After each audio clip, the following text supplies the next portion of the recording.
Welcome to the Paid Search Podcast. My name is Chris Schaefer, and I'm here to talk about Google Ads. I do it every week, and this week is no different. But it is a little different, actually, because we're starting a whole new thing on the podcast. This is actually a big turning point for me. I'm going to get more into it and tell you guys about how I am starting a whole new thing, and I think you're going to absolutely love it. Before we get into it, I want to tell you about optio.com/PSP. They are the long-running sponsors of the show, and they have changed so many people's campaigns for the better. It's crazy. Okay, this account, if you have not tried it, this account management tool is designed specifically for Google Ads. They are constantly innovating new ways to help you get more done in Google Ads. So whether you're managing a bunch of accounts or one account, it scales to your needs and basically looks over your shoulder and says, hey, did you notice this keyword? Did you notice that this is happening here? How about this metric?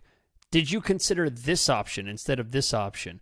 It's an amazing tool that provides actually truly smart recommendations that can help you pick up the account from 0 to 100. I mean, it helps dramatically. And when I say they're innovating, I mean it. They're making changes all the time. Recently, they started adding a new feature that they announced having to do with adding negative keywords across multiple destinations. So you can now classify search terms. You can add in-gram negatives and add industry negatives to your campaigns. These are the kind of shortcut, smart moves that can help you get more done. So if you're wanting to scale up your Google Ads management, this is the tool. Again, the link is optio.com/PSP. Link is in the description. That's opteo.com/PSP.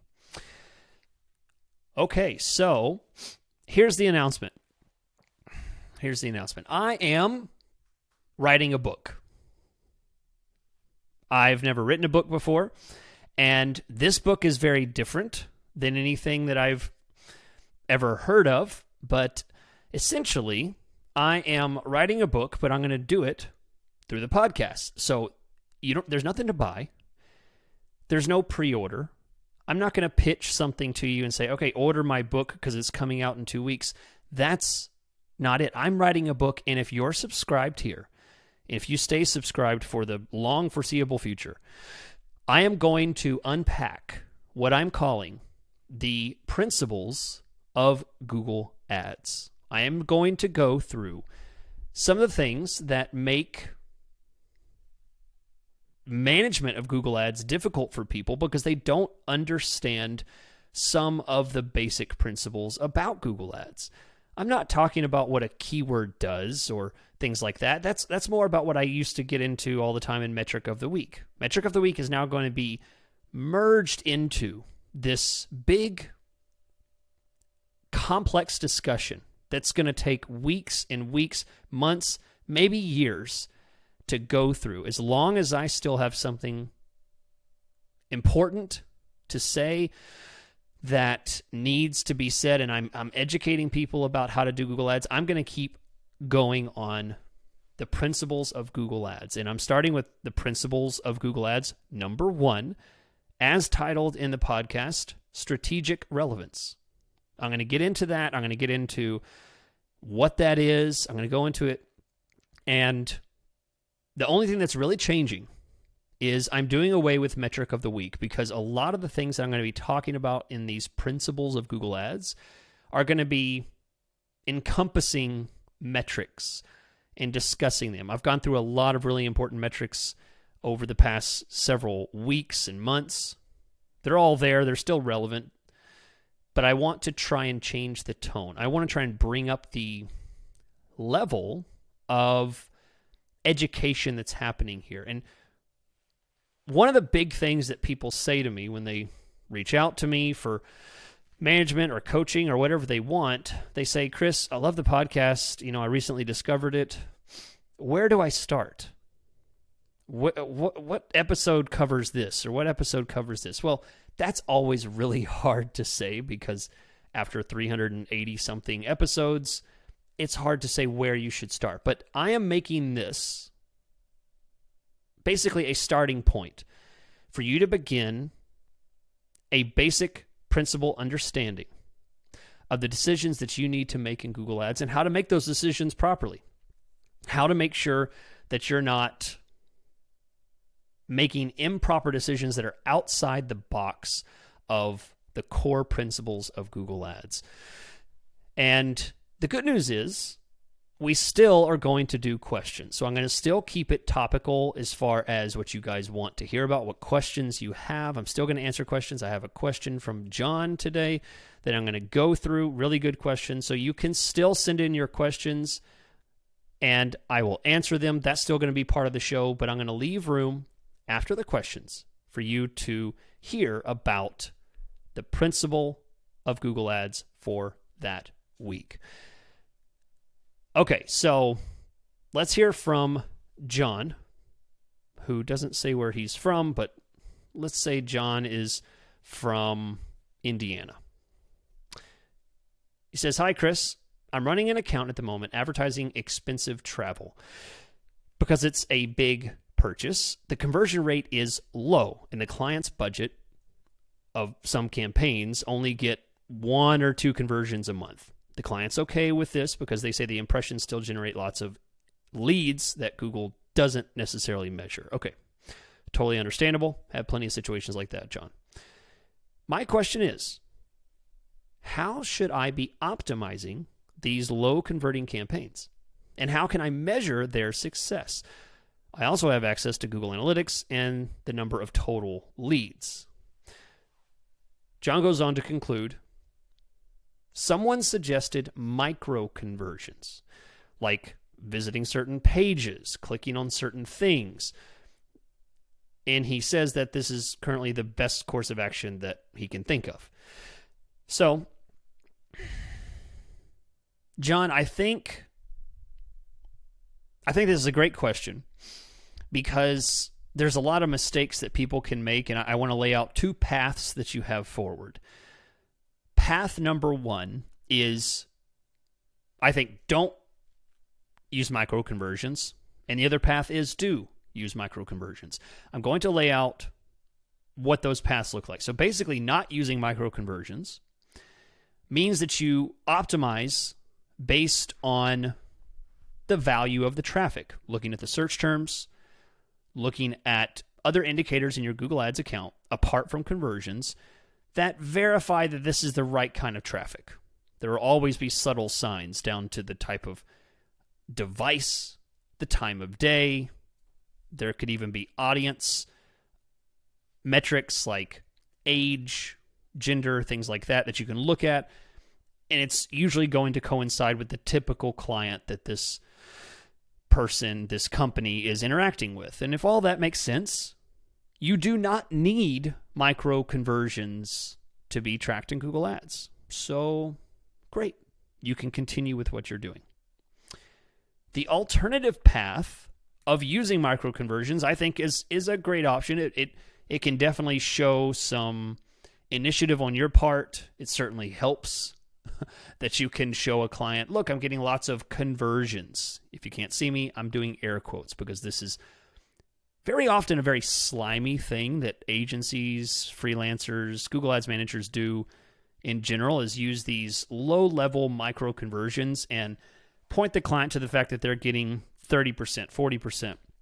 Just amazing conversion rates. And in reality, a conversion rate of a micro conversion is worth however many you can hold in your hand. You weigh them on a scale. How much do they weigh? They weigh nothing. They're worth nothing. They're pointless. And that's the danger that I want to get into if you do micro conversions.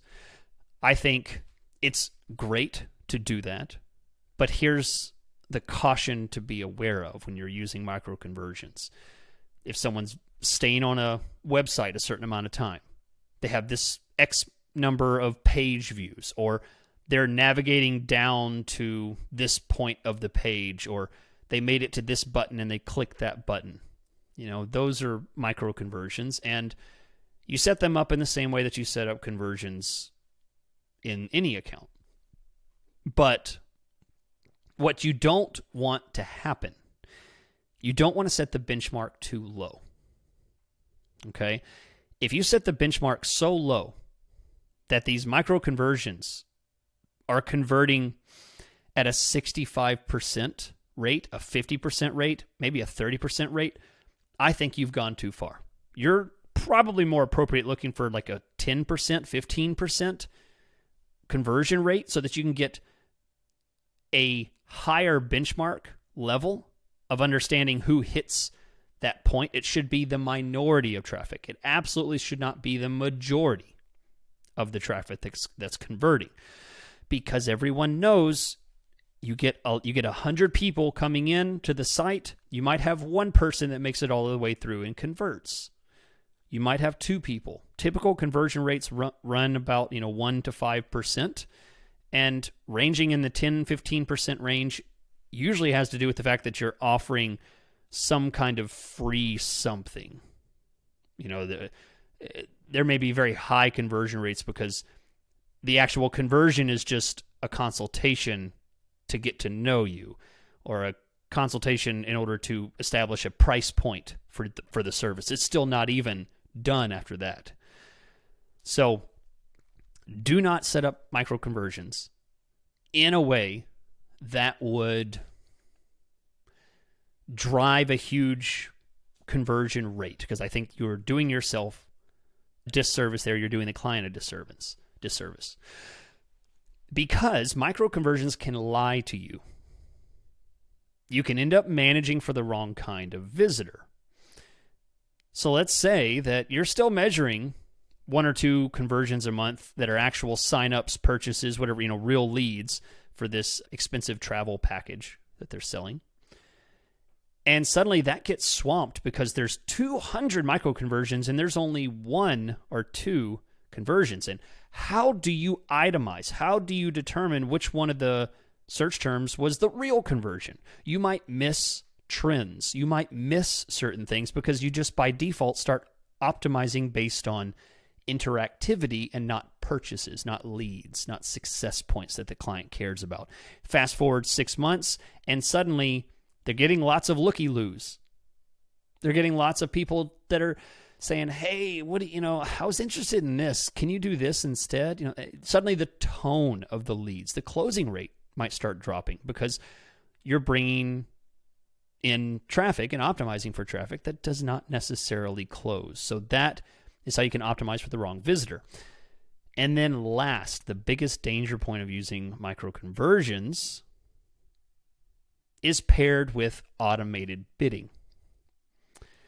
If you are using Target CPA or Maximize Conversions, some automated bidding based on conversion volume, the system is going to be indifferent to a time on site conversion or a click on button conversion or a actual sign up purchase conversion. And that is huge. You may never see another purchase conversion come in because it suddenly starts shifting and pointing towards people that are doing interest searches, people that are doing lots of how to, what does, what is kind of searches. And now suddenly, what have you got? You got a lot of looky-loos. That's my word for someone who's just looking around. Very high funnel, not necessarily interested. Probably started their search with a question. What, when, is, how, kind of stuff. And that's going to be doing the account a disservice for sure. So, good question, John. Thanks so much. If you would like to send in a question, you can do so at paidsearchpodcast.com. There's an email there you can use. You can also see all of the podcasts there that I have done, all 385 of them. Okay, real quick, if you haven't tried out Optio, optio.com/PSP, real quick reminder, that is a wonderful software. It is managed Google Ads success through a software that saves you time. It helps you to get more done in Google Ads. It doesn't do it for you. It uses smart management techniques that are programmed in, and it tells you, hey, have you tried this? Have you tried this? You missed this. You missed that. And it could save your butt when it comes to a campaign succeeding or failing. Try it out at optio.com/PSP. All right, so you might have noticed we're already to the topical discussion, the main meat of the podcast. The podcast is going to be a little bit shorter with this new format. I noticed that a lot of people, don't necessarily listen to the whole show, and I think a lot of the meat of the show is in the last part. So I wanted to bring the last part forward and compact it and make it something that can easily be consumed. So that's part of the reason for the changing of the way that this is going to work with this new principles of Google Ads. And we're going to get into what I consider to be the number one principle in Google Ads, but let me tell you a little bit of a story. The reason I even came up with this is because I was introduced to a gentleman that wrote a book. It's actually a Bible commentary. And this Bible commentary I was very intrigued by. He came by our church this past Sunday and presented this Bible commentary that, if you're familiar with the Bible, it is many, many books that are comprised into a, one giant book. And there are many principles that are discussed in all of these books. And it's very hard to consume. And I was impressed with the idea that you would draw these principles, these ideas out of something so complicated and narrow them into something that's very consumable in kind of a hierarchy of number 1, number 2, number 3, number 4. And I thought, what a great basis to explain something complex like Google Ads. Because that is the number one problem, is that people just make assumptions without the foundation of the education behind it. So that's what this section, this new area is going to be about, is educating you on the why. Not telling you, do this, do that, but instead educating you on the why behind it, the reasoning, the theory, the best practices, the principles of Google Ads. So we're going to jump in with the very first one. Strategic relevance. Principle number 1, the principles of Google Ads, number 1 is strategic relevance. So what is that? So strategic relevance is making a decision at every single point of your Google Ads campaign based on the relevance of what you are trying to bring from that campaign, from the keywords to the ad copy, to the website that you're sending them to the geographic settings, to the device bids, to the time of day that you're showing the ads, to the day of the week that you're showing the ads. Every single strategic change that you make should be based on relevance. What is the point of this campaign? What's the point of this keyword? Strategic relevance should be the cornerstone of every decision that you make in Google Ads. And I'm going to give specific examples of what this looks like. If you've listened to this podcast long enough, you know that I'm never going to just be pie in the sky kind of big ideas. I'm going to give you specifics. And it's all going to relate to strategic relevance in this core principle. Many of the things that I'm going to talk about in the weeks and months forward on this are going to be based on this theory. A lot of the things are going to be assuming that you know what strategic relevance is and why this decision is being made. So while we're starting with this, let's use this opportunity to define what that is and how it looks. So, strategic relevance forces you to ask questions about the why of what you're doing in Google Ads. And you always ask this question in relation to the person who clicks, the searcher. The person who is receiving the ad that you are creating is always the point of focus of this relevance. No, I don't mean the person. I mean the person's mind frame at which the click happened. Okay, and I'm going to get into what that means, but in short, it basically means what is their need? What is their mind focus at that time?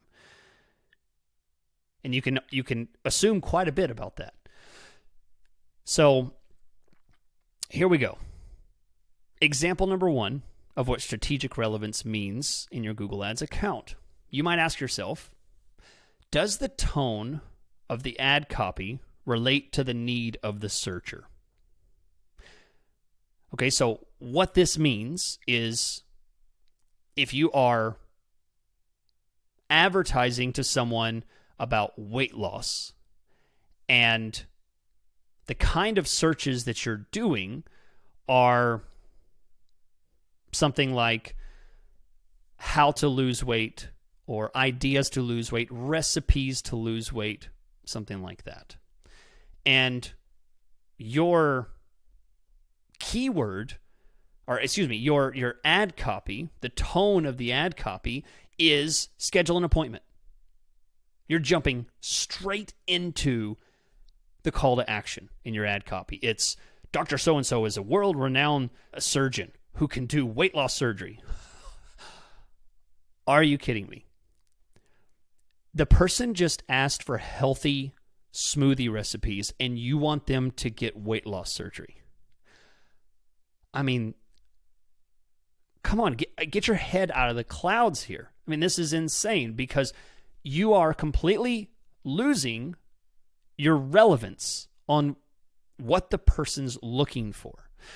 So the tone of the ad copy does not relate to the need of that search. There is no relevance between a person looking for healthy recipes or, Thanksgiving turkey recipes that don't include gluten. I mean, there's going to be plenty of those in this season, and this is not the time for you to lay out your strong call to action for weight loss surgery and get your price now while we have a 30% discount. Tone deaf to the understanding of the searcher. That's what strategic relevancy looks like. Here's another example. Does the website offer a solution to the need of the searcher?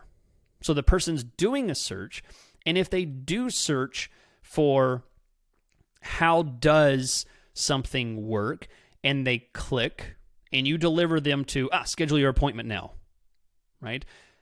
You might be offering a person who wants to figure out how to fix the little plunger on the toilet. The little thing is kind of bouncing around. They can't flush the toilet appropriately. They're not able to fix it themselves. So they do a search like, how do I fix the plunger part? What's that called on my toilet? They don't even know. It's just kind of a random, how do I fix this part? The blah, blah, blah. And they do a search and boom, schedule your appointment. They click on an ad that maybe it says having problems with your toilet, and they click on that and then boom, schedule your appointment.